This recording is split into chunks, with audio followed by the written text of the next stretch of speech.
لیکن اللہ تبارک و تعالیٰ کی نظروں میں پوری دنیا کی بادشاہت بھی کسی کو دے دی جائے تو اس کی کوئی حیثیت نہیں۔ اس کا ایک واقعہ میں آپ کو سناتا ہوں، بہت پسند آیا۔ حضرت نے اپنی کتاب میں لکھا ہے کہ حضرت موسیٰ علیہ السلام بات کرنے کے لیے جاتے تھے کوہ طور پہ اللہ رب العزت سے، کلیم اللہ لقب ہے آپ کا۔ تو جا رہے تھے، راستے میں ایک شخص سے ملاقات ہوئی، تو شخص کہنے لگا حضرت آپ اللہ کے پاس جا رہے بات کرنے کے لیے تو ذرا میرے بھی حالات رکھنا، بہت پریشانی ہے، غربت ہے، تنگ دستی ہے، طرح طرح کی مسائل ہیں، مشکلات ہیں۔ حضرت موسیٰ علیہ السلام نے فرمایا ٹھیک ہے جا رہا ہوں، میں اللہ کے سامنے رکھوں گا بات۔ تو گئے، بات ہوئی اللہ تبارک و تعالیٰ سے، پھر آخر میں حضرت موسیٰ علیہ السلام نے اللہ رب العزت سے عرض کیا یا اللہ تیرا فلاں بندہ ایسی ایسی جگہ میں رہتا ہے، اس کے ایسے ایسے حالات ہیں، بہت ساری پریشانیوں میں گھرا ہوا ہے، آپ اس کو راحت دے دیں۔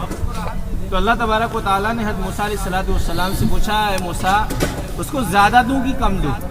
زیادہ دوں کہ کم دوں؟ اب ہم جیسا آدمی رہیں گا تو بولیں گے بھائی لینا ہی تو پھر بولتے ہیں نا چھپڑ پھاڑ کے، آدمی جب دعا کرتا ہے اللہ دے چھپڑ پھاڑ کے دے، تو زیادہ لینا۔ حضرت موسیٰ علیہ السلام نے عرض کیا یا اللہ جب دینا ہی ہے تو زیادہ دو، کم کا کیا مطلب ہے؟ تو اللہ تبارک و تعالیٰ نے فرمایا ٹھیک ہے۔ پھر وہاں جو قیام کرنا تھا، اعتکاف کرنا تھا، وہ کر کے آ گئے۔ جب انہیں مقام پہ پہنچے تو انہوں نے سوچا کہ چلو ذرا دیکھ لیتے ہیں کہ اس بندے کے حالات کیا ہیں، اس کے لیے دعا کی تھی میں نے، اللہ نے کیا معاملہ کیا۔ جب اس کے مکان پہ پہنچے تو لوگوں سے پوچھا کہ بھئی یہ فلاں بندہ یہاں پر رہتا تھا، اس کے کیا حال چال ہے؟ تو لوگوں نے بتایا حضرت اس کا تو انتقال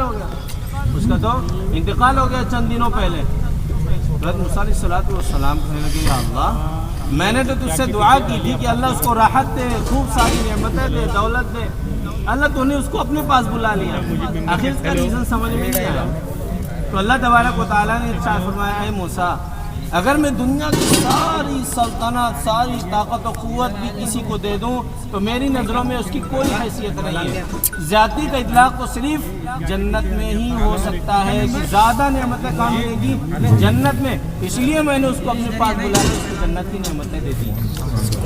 تو اللہ تبارک و تعالیٰ کی نظروں میں دنیا کی کوئی حیثیت نہیں ہے، لیکن ایسی مجلسیں، نکاح کی مجلس ہو، ذکر کی مجلس ہو، ایسی کوئی بھی مجلس ہو جو اس کی بہت بڑی فضیلت ہے اور بہت بڑے بڑے ثوابات بھی ہے۔ اس کا اللہ رب العزت نے اجر عظیم کا وعدہ کیا ایسی مجلسوں میں۔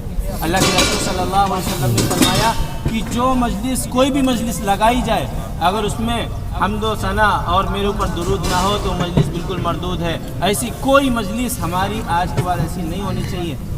ہے تو مفتی سعید صاحب پالن پوری رحمۃ اللہ علیہ فرماتے ہیں کہ ہماری جو دعائیں ہوتی ہیں سبحان ربک رب العزت عما یصفون وسلام علی المرسلین، بولے مجلس کے ختم پر پڑھتے اچھی مجلسیں لگتی ہیں تو، اور جب کچھ دنیاوی اعتبار سے لگتی ہیں تو اس میں نہیں پڑھتے، بولے اس میں تو بدرجہ اولا پڑھنا چاہیے کہ ہماری مجلسوں کو پاک صاف ستھرا بنا دیتی ہے۔ تو اس لیے ہر ساتھی کوشش کریں گے انشاءاللہ۔ اللہ